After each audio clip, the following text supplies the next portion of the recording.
Back on the show is UFC heavyweight Adam Milstead, who's got a huge fight coming up here against Curtis Blaydes at UFC Fight Night 104 coming up here on February 4th. Adam, how's it going?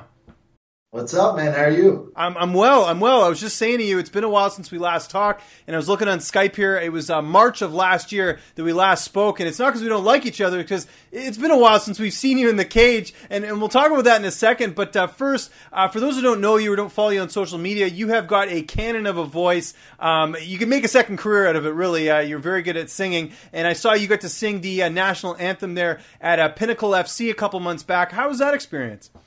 It was rewarding. It was an honor. I mean, when they came and asked me, of course I was nervous, but I was like, yeah, let's try it out. Let's see how it goes. And apparently it worked really well. So yeah, how was the reception after that? Did you almost get a better reception for that than your UFC debut?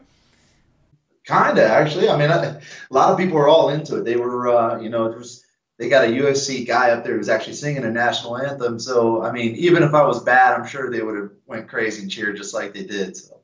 Excellent. Now, I referenced your UFC debut there. It went pretty damn well. You get the second round knockout over Chris De La Rocha at UFC Fight Night 88. Now, take me back to that night. What was that feeling when the ref raised your hand that you had won your UFC debut? It was everything I wanted it to be, man. It was everything that all came down to that one point, and I accomplished it. And like I always tell people, I just want to get in there, get my hand raised, and of course do it as quick as possible.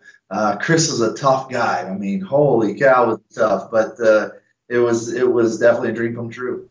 Now that fight was back in May of 2016, and here we are in January 2017. This fight's in February. Was it a matter of the UFC just not finding fights for you? Like, what happened? Why such the long layoff there? Well, it was a number of different things. Unfortunately, I know it's kind of weird to say, but the UFC isn't my full-time job. I have another job. I work as a pipeline technician, and so I had some matters that I had to take care of there, as well as just some personal matters. But at the same time, I ended up having to have surgery.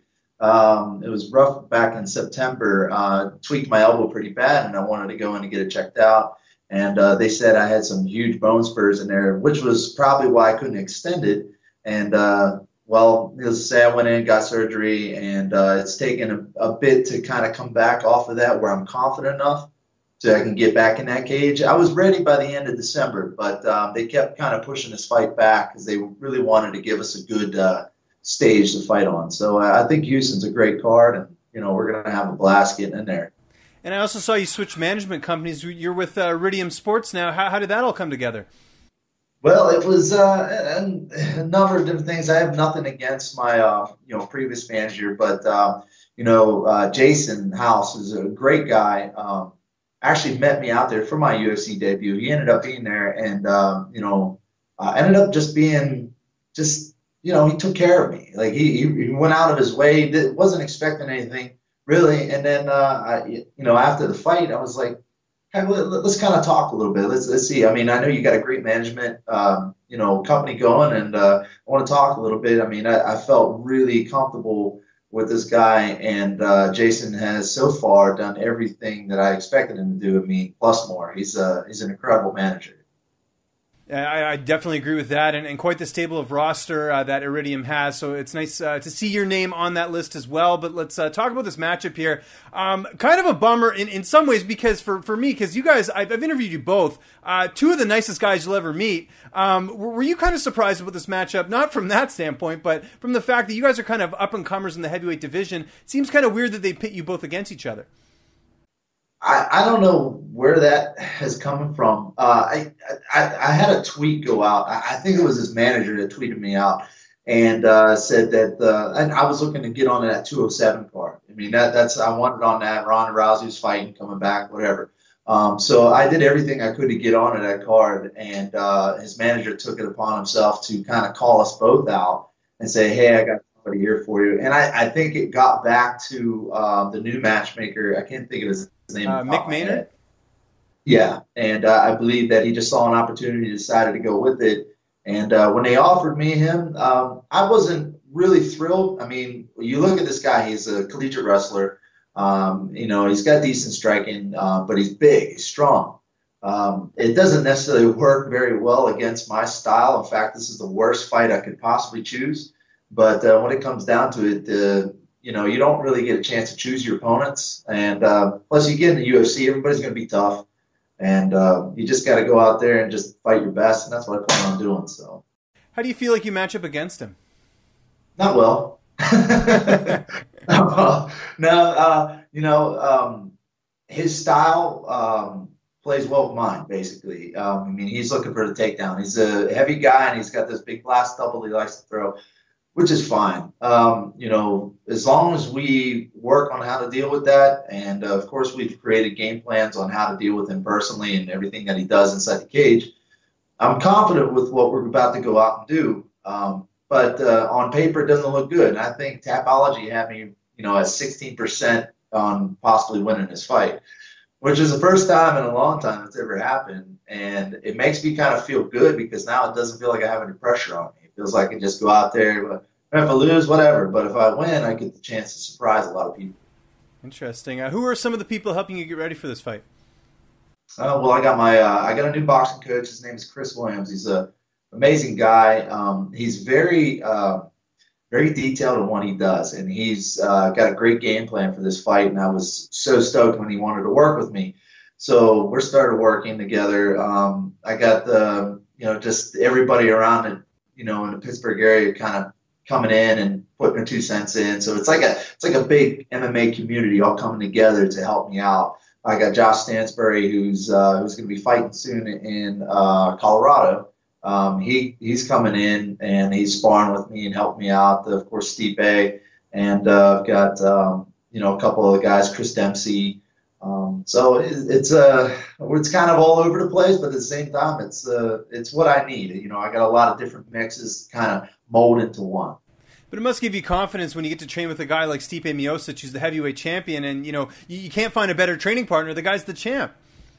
No, you can't. And yeah, I always tell people he's a great guy. I mean, he'll beat you up in the cage, but at the end, he'll pull you aside and say, hey, this is what you need to work on and stuff like that. So that's why I continue to work on him. I get my butt kicked, believe it or not. I mean, this guy's he's a world champion. He's a heavyweight, but he just, invites me up and, he works with me like when I'm in camp. So, I mean, he takes time away from his life to help me out. And, I do the same for him. And it's such an awesome camaraderie that we have together that we just, kind of help our careers out. So UFC 104 on February 4th. How do you see this fight unfolding between you and Curtis Blaydes? Well, I think it's going to start fast. It's going to start fast. People they're going to be really intrigued right off the bat because we're both pretty athletic for the heavyweight division. Curtis is going to come out there. I know exactly what he's going to do, and I just got to, stick to my game plan.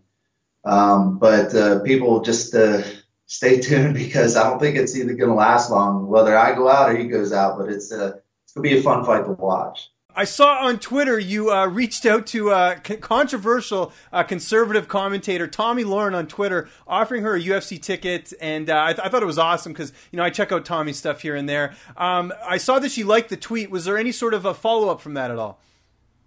No, that was it. But that's all I needed, right? Yeah. Tommy liked my tweet. That's awesome. But no follow up. But I didn't really follow up with that, so. Right. Yeah. You got to keep it cool. You can't seem too desperate when it comes to women these days, right? So, gotta, maybe if there was a fight in Dallas, I would push a little harder. So. Yeah. No. Fair enough. Do you watch your show at all? Like, are you a guy that's kind of conscious when it comes to the political scene and stuff? A little bit, yeah. Of course. I mean, nowadays anybody has to be conscious of it. I mean, because it really does affect our everyday lives. For me personally, I'm in the oil and gas field, so it came down to my job was at stake if, say that the presidential candidate went the other way. So I was very pro-Trump, and, of course, Tommy was as well. But she does make a lot of good points on everything she says. Doesn't mean I'd agree with her on everything, but, she's beautiful and smart, so, yeah, I'll watch. And only 24 years old as well too. Some people find that surprising. She seems a lot older, just with her knowledge and everything like that. I wanted to ask you though. I'm a Canadian here, so it's easy for me to say this. But do you find it's tough, being very vocal about your political views, especially being a conservative? We see nowadays, especially on social media and other things like that, with people saying, "Oh, well, if you're conservative, you're racist." We get a lot of that. Do you find you get any of that if you sort of tweet about Trump and things like that? No, which is a good thing. I believe that my friends are a little bit more mature and professional. They understand that we have democracy and we're able to present our opinion. Whether or not they like it or not, there's some things that they say that I don't like, but I don't go about saying that that's wrong and we need to not be friends. I mean, I've heard stories where people I'm not going to name her name, but someone who's very close to me, she had this friend who was a Hillary supporter. Well, she was a Trump supporter. Well, they were getting together, and then eventually their Facebooks got together, and they wanted to be friends. And the one lady said she looked down on her Facebook and saw that she was a Trump supporter and said, "Hey, I don't think we should be friends. I think we should just kind of let this thing go." And that really broke my heart because that this one person means a lot to me, and it was I just can't believe people were so immature about that whole situation. I mean, yes, it's politics. Does it affect your life completely? No. I mean, the bigger standing, maybe the taxes, maybe the jobs and stuff like that. Yeah, but when it comes down to it, I mean, this nation is built on people. It's built on the working class citizen. It's built on everybody who drives the economy through the workforce. It's not about politics. It's not about politicians. It's not about these higher ups and what they say truly runs a country. If people started understanding that the country should be run by the people, then they start understanding that the people have the true power in this country, and they forget that. And I believe the higher ups are starting to see that, and they're using different things that's trying to divide us, and they're going to divide us and break us apart. And divided, we fall. I mean, basically, that's exactly what happens. If you can't trust your neighbor, you can't depend on them. You have no power, and now you depend on something that's higher up that doesn't really care much about you, like the government. The government doesn't care much about you. The government doesn't run the country. The people does. Wow. We could add a third skill set to your resume there in politician. I like the way you sort of broke that down there. That's good. Kind of what you said, though. I mean, I'm with you. I think if people are going to have dialogue, be mature about it. Don't take it personal. I think we see far too often people picking a side and saying you're one thing, like it's black and white, like it has to be like that. I don't think it has to be that way. So I commend you for, sticking up for what you believe in and everything else. But we're looking forward to this fight, though. UFC Fight Night 104, February 4th. Adam, I always enjoy talking to you, man. I really can't thank you enough for joining me here on the program like you have so many times before. Where can people find you on social media? And if you got any thank yous or shout outs or sponsors, anything like that, man, the floor is yours. Find me on Twitter at Adam Milstead. Same thing with Instagram, Facebook, all the social media outlets. I got to give a big thank you to my gym, Mark Cherikos Martial Arts and Fitness. Everybody here in Pittsburgh, Pennsylvania, this is my new home in my hometown of Calvert County, Maryland. I love you guys and miss you. And, of course, the man, the myth, the legend, James, thank you so much for having me on, brother.